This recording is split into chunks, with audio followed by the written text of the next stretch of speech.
आज का motivational video है समस्या के विषय में सोचें या काम के विषय में। अक्सर आपने लोगों को देखा होगा कि लोग अपनी समस्या के विषय में ही सोचते रहते हैं। होना क्या चाहिए कि आप समस्या का अंत नहीं कर सकते। क्यों नहीं कर सकते? क्योंकि किसी भी समस्या का अंत किसके द्वारा संभव है? आपके काम के द्वारा। और काम कब करेंगे आप? जब आपका माइंड जो है आपके कंट्रोल में हुआ, तब आप काम कर सकते हैं। और जब व्यक्ति समस्या के बारे में चिंतन कर रहा है तो माइंड का इस्तेमाल कैसे करेगा? माइंड का इस्तेमाल तो करने की स्थिति में ही नहीं है। माइंड तो उसका पहले ही डिस्टर्ब है, क्योंकि वो तो चिंतन ही समस्या का कर रहा है। जब समस्या को सामने रख लिया, आपने सामने अपने एक आईना रख लिया और उस आईने में अपने चेहरे को देखे जा रहे हैं और चेहरे को देख करके उसकी जो नेगेटिव चीज़ें हैं उसके विषय में सोच रहे हैं और कह रहे हैं कि मेरा चेहरा सुंदर हो जाना चाहिए। मतलब शीशे से के सामने आपने चेहरा रखा है, चेहरे को उससे मिला रहे हैं, उसकी कमियों को देख रहे हैं और सोच रहे हैं मेरा चेहरा सुंदर हो जाए। तो क्या ये संभव है? संभव नहीं है। कब चेहरा आपका सुंदर हो सकता है? जब आप उस आईने को हटा करके उस आपको पता है आपकी कमी के बारे में, आपकी गुणवत्ता के बारे में, आपकी सुंदरता के बारे में, किस पर काम किया जा सकता है, किस पर काम नहीं किया जा सकता। कुछ चीज़ें हैं जिस पर काम किया जा सकता है, कुछ चीज़ें जिस पर काम नहीं किया जा सकता। तो जिस पर काम किया जा सकता है उस पर काम करो, तब आपकी समस्या का अंत हो सकता है। मतलब उस चीज़ का अंत हो सकता है। आपको संसार में किसी विशेष कारण से ही बनाया गया है। जैसे आप देखते हैं, कभी कभी आपने देखा होगा एक व्यक्ति इतना लंबा बना देते हैं ईश्वर, तो समझ नहीं आता कि ये संसार में, लेकिन उनको संसार में सिर्फ उसकी लंबाई को ही प्रस्तुत करना है, तो लंबा बना नहीं था और एक बहुत छोटी हाइट का बना दिया। यदि छोटी हाइट वाला व्यक्ति पूरी ज़िंदगी यही सोचता रहे कि मेरी ज़िंदगी में लंबी हाइट क्यों नहीं हुई, तो क्या वो अपनी अपनी तकदीर को बदल पाएगा? नहीं बदल पाएगा, क्योंकि ईश्वर ने उसको बनाया ही स्पेशल इसलिए है कि उसके लोग जाने कि सृष्टि में बहुत छोटे कद का भी व्यक्ति हो सकता है, सृष्टि में बहुत बड़े कद का भी व्यक्ति हो सकता है। उसकी विशेषता ही वो है। अब वो उस विशेषता को मिटाना चाहता है तो उसके मिटाने से तो मिटेगी नहीं, क्योंकि यहाँ पर प्रकृति बीच में इन्वॉल्व है जिस पर आप काम नहीं कर सकते। आप काम कहाँ कर सकते हैं? जो आपके एक कितना छोटा कद है, लेकिन व्यक्ति उसके बाद भी उसके काम कितने ज़्यादा हैं। जैसे हम कभी कभी जो बात करते हैं उनकी जो क्या क्या नाम था उनका, बक्र, थोड़ा मैं नाम थोड़ा सा डिस्टर्ब हो रहा है नाम, मैं अभी बता देती हूँ दोबारा आगे बात बढ़ाते हुए। तो अष्टावक्र जो थे वो 8 बॉडी जो है उनकी 8 जगह से मुड़ी हुई थी। यानी कितनी डिफ़िकल्ट बॉडी कि जो बॉडी कहीं से कहीं तक कोई संतुलन ही नहीं है, उसके बाद भी उसने कार्य किए तो वो सफलता मिली। तो यानी ईश्वर बताना ये चाहते हैं कि एक व्यक्ति, आप ये नहीं कह सकते कि आपके सीधे शरीर होने पर ही आप काम कर सकते हैं।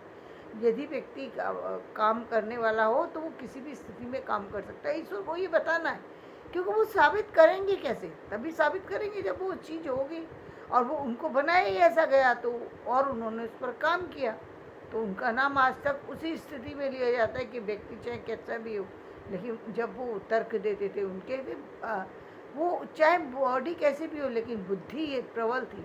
बुद्धि बुद्धि के कारण से वो जो है एक विशेष व्यक्ति के रूप में जाने गए।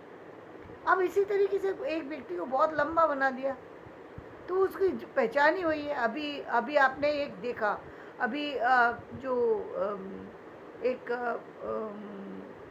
गोल्ड मेडल लाने के लिए नाम फिर मैं भूल गई, तो उनके लिए चुना गया उसको, और वो बिल्कुल लास्ट मोमेंट पे जा कर के 100 ग्राम वज़न ज़्यादा होने की वजह से उनको डिस्क्वालीफाइड कर दिया गया। तो ये उनकी उनकी किसी भी तरीके से हार नहीं है, ये उनकी जीत है, क्योंकि ईश्वर को बताना है कि कभी कभी ऐसा भी होता है कि इतने आगे जाकर के भी व्यक्ति किसके लिए डिस्क्वालीफाई हुआ, 100 ग्राम वजन के लिए।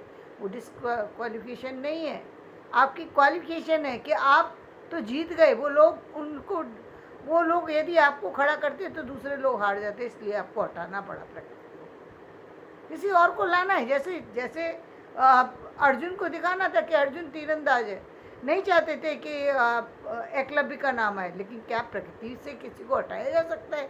नहीं हटाया जा सकता। एकलव्य को आना था आगे।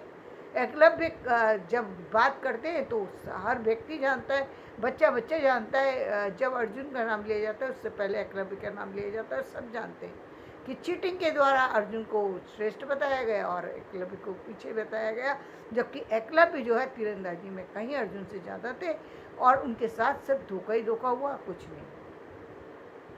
तो लेकिन प्रकृति को बताना था कि किसी की चाहे कोई कितना भी प्रयास कर ले, लेकिन किसी की प्रतिभा को दबाया नहीं जा सकता। तो वो दबाया नहीं गया कि उनकी प्रतिभा इतनी ज़्यादा थी कि वो आई, सामने आई और कोई रोक नहीं सका। और आज तक हम उनको याद करते हैं, तो किसी की विशेषता है वो। तो उनको ये बात से निराश नहीं होना चाहिए कि वो वहाँ जा कर के इस वजह से डिस्क्वालीफाई तो होने का सवाल ही नहीं है, क्योंकि उनको मालूम था कि यदि ये लड़की यहाँ खड़ी हो जाएगी तो दूसरे लोगों को जीतना संभव नहीं है। लेकिन वो ये भूल गए कि जीतना चाहे संभव हो या ना हो, तो वो तो पहले ही जीत गई, पहले ही जीत गई। क्योंकि ये कोई जीत का कोई रूल नहीं हुआ कि 100 ग्राम वजन, ये कोई जीत का रूल नहीं हुआ। यहाँ पर केवल और केवल धोखा हुआ है। ये धोखे की पहचान है, जीत की पहचान नहीं है। तो कभी कभी आपको बनाया किसी खास मकसद से, आपको समस्या पे चिंतन करना नहीं करना, आपको अपने काम पर फोकस होना है। कि क्योंकि आप यदि समस्या पे चिंतन करते हैं, इसका मतलब आपने अपनी उस कमी को स्वीकार कर लिया है, तो इसलिए उस समस्या पर ही विचार कर रहे हैं। आपके पास और कोई कारण बचे ही नहीं। आपके पास संसार में और कोई काम नहीं है कि बैठ कर के सिर्फ एक ही बात पर फोकस हो गया। अब जो होना है वो तो होना है, हो रहा है, जो होता चला जा रहा है वो हो ही रहा है, उसमें आप कुछ नहीं कर सकते। कुछ चीज़ें बनाई किसी खास वजह से गई हैं। कहते हैं कभी कभी व्यक्ति को पीछे आना पड़ता है आगे जाने के लिए, तो कहाँ ईश्वर आपको लेकर के जाता है, कैसे खड़ा करता है व्यक्ति को, ये सिर्फ भ्रम है कि वो अपने द्वारा चल रहा है। नहीं, ये भ्रम को उसको हटाना पड़ेगा। शक्ति आपसे कोई और शक्ति है जिसकी वजह से आप चल रहे हैं, लेकिन व्यक्ति हमेशा इसी उसमें रहता है कि ये मेरे द्वारा चलाई हुई सारी शक्तियाँ हैं। जब जब उसके पास नुकसान होता है तो वो ईश्वर पर डाल देता है, जब जब उसके फायदे होते हैं तो वो अपने ऊपर उसका क्रेडिट ले लेता है। क्योंकि सच्चाई तो ये नहीं है, सच्चाई ये है कि जो कुछ हो रहा है ब्रह्मांड के अंदर वो सब ईश्वर के द्वारा चलाया गया है। लेकिन है किसके ईश्वर ने क्या बनाया है कि भाई आपके जो कार्य हैं उन्हीं से जुड़ा हुआ है सब कुछ। ये पूरा संसार आपके कर्म से जुड़ा हुआ है। आपके ही कर्म के बाद वजह से आपको एक अच्छे घर में जन्म मिलता है और आपके ही कर्म की वजह से एक गलत स्थिति में जन्म मिलता है, आपके कर्म के कारण से मिलता है। अब इसमें कोई कुछ कर नहीं सकता। क्यों नहीं कर सकता? क्योंकि ये बदल कौन सकता है? आपका काम, आपका कर्म सिर्फ आपको बदल सकता है। इसीलिए मनुष्य की योनि को सबसे अच्छी माना गया है। मानव जन्म व्यक्ति को इसीलिए मिला है कि वो बार बार जन्म ले, बार बार अपने कार्यों को चेक करे, अपने जीवन को आगे बढ़ाए। इसलिए नहीं कि पशु की तरह से सारी जिंदगी सिर्फ एक ही काम में लगा हुआ है। खाया सोए, खा कर के सो गए, सो कर के उठ गए, उठ कर के फिर खा लिया, फिर खा कर के सो गए। ये इसके लिए जीवन नहीं मिला है। जीवन आपको कर्म करने के लिए मिला है, ताकि आप अपने कर्मों के द्वारा इस सारी जो जीवन है उस जीवन चक्र को बदलें, उन परिस्थितियों को बदलें। इसलिए एक बुद्धिमान बच्चा एक ऐसे घर में पहुंच जाता है जिस घर में कुछ नहीं होता। वहाँ किस लिए? क्योंकि वहाँ पर दीपक का उजाला होना जरूरी है। जब तक वो नहीं होगा तब तक प्रकाश नहीं हो सकता। यदि भीमराव अंबेडकर का जन्म उसमें नहीं होता, किसी निम्न जाति में, तो उन निम्न जाति ऊंची नहीं उठ सकती थी, क्योंकि कोई शक्ति चाहिए ना, कोई पावर चाहिए ना व्यक्ति को उठाने के लिए। जब व्यक्ति ये एहसास करता है कि हाँ हम में से कोई है जो उठ सकता है, चल सकता है, तो व्यक्ति की ताकत बढ़ जाती है। जब तक उसको लगता है सामने वाले घर का बच्चा ही अच्छा है, बस वही काम कर सकता है, उसकी ताकत कहीं कमज़ोर हो जाती है। तो वो कमज़ोर ताकत को आगे लाने के लिए किसकी ज़रूरत होती है? किसी ऊर्जावान व्यक्ति की, किसी ऐसी चीज़ की। तो वो वहाँ पर उनका जन्म सिर्फ इसलिए किया गया ताकि उन सारे लोगों को ये सबक मिल सके, उन सारे लोगों को समझ आ सके कि हम भी कुछ कर सकते हैं। एक जो कॉन्फिडेंस जब व्यक्ति के अंदर आ जाता है तो वो असंभव को संभव बना देता है, और वो हो रहा है। आज आप देख रहे हैं कि परिस्थितियाँ सब बदल गई, सारी चीज़ें, और ये सारी चीज़ें किसी के, आप इसको देख सकते हैं कि किस किस तरीके की समस्याओं से बच्चे निकल जाते हैं। जैसे क्या कुछ इस तरीके का है, उसकी गंभीर बीमारी से भी बच्चे जो है वो आगे निकल जाते हैं, बोलने लगते हैं, समझने लगते हैं, बात करने लगते हैं, उसका विकास होने लगता है। इसका मतलब ये कि केवल कॉन्फिडेंस बच्चे को दिलाने की ज़रूरत है, वहाँ पर काम करने की ज़रूरत। यदि काम करा तो फिर आपका रिजल्ट आएगा, काम नहीं किया तो रिजल्ट नहीं है। तो आपके रिजल्ट को लाने के लिए आपको अपनी समस्या से आगे देखना होगा। जैसे मैंने कहा कि मिरर में झांकना नहीं है, मिरर नहीं देखना, मैं जहाँ देखने की आवश्यकता वहाँ देखिए, लेकिन ये नहीं 24 घंटे उसी मिरर पर चिपके हुए। अरे भाई मिरर क्या कर लेगा? यदि कमी है तो उस कमी पे काम करो, और वो भी कमी कौन सी है? जैसे अब बताया कि जहाँ कमी आपके द्वारा बदल सकती है उसको बदलो। बाहर की चीज़ें आपको कुछ हद तक चेंज कर सकती हैं, लेकिन अंदर की चीज़ें आपको बहुत ज़्यादा चेंज कर सकती हैं, क्योंकि वो गुण आपका है, आप उसको बदल सकते हैं। वो शक्ति आपकी है, उसको पावर को आप बदल सकते हैं।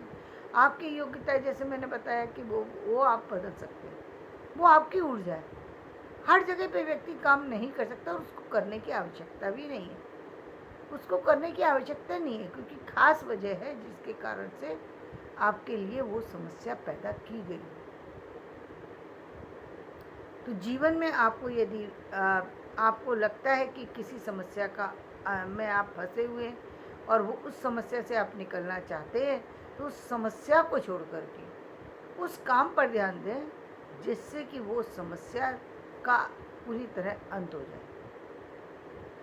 जब आप इस तरह से करेंगे तो आप देखेंगे कि जीवन में बदलाव भी आया है, और सारी चीज़ें जो आप चाहते थे वही आपको मिलने लगी हैं। तो धन्यवाद। मेरा वीडियो पसंद आए तो इसे लाइक करें, शेयर करें।